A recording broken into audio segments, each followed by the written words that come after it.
I normally don't share this story anymore. Most people either get uneasy when they hear it, or they immediately start giving advice on what I should have done. They don't understand that when you're in a state of complete panic, your mind doesn't work normally.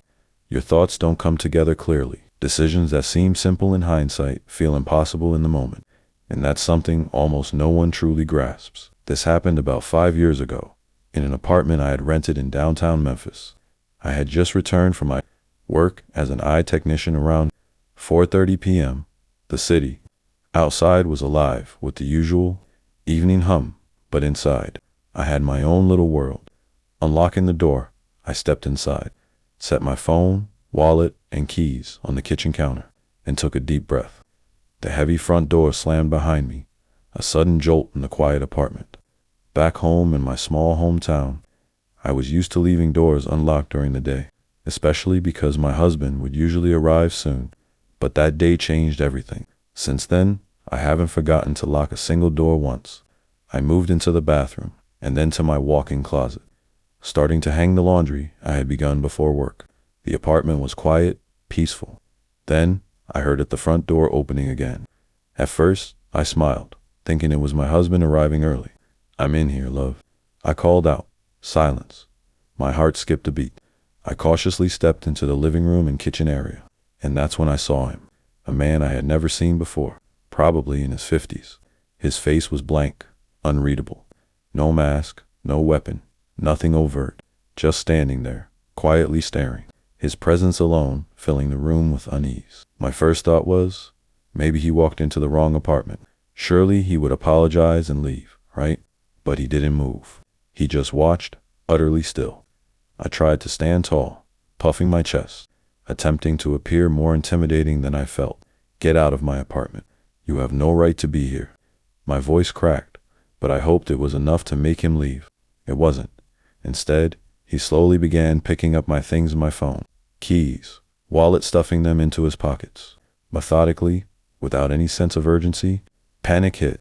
This was no mistake. He was a threat.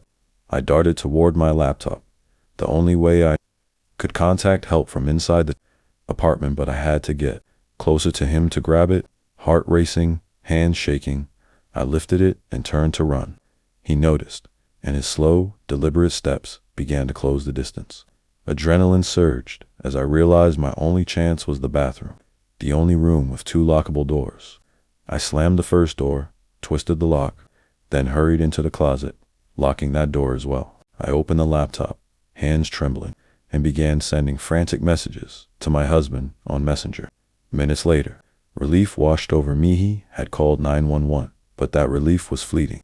I could hear the bathroom door creak.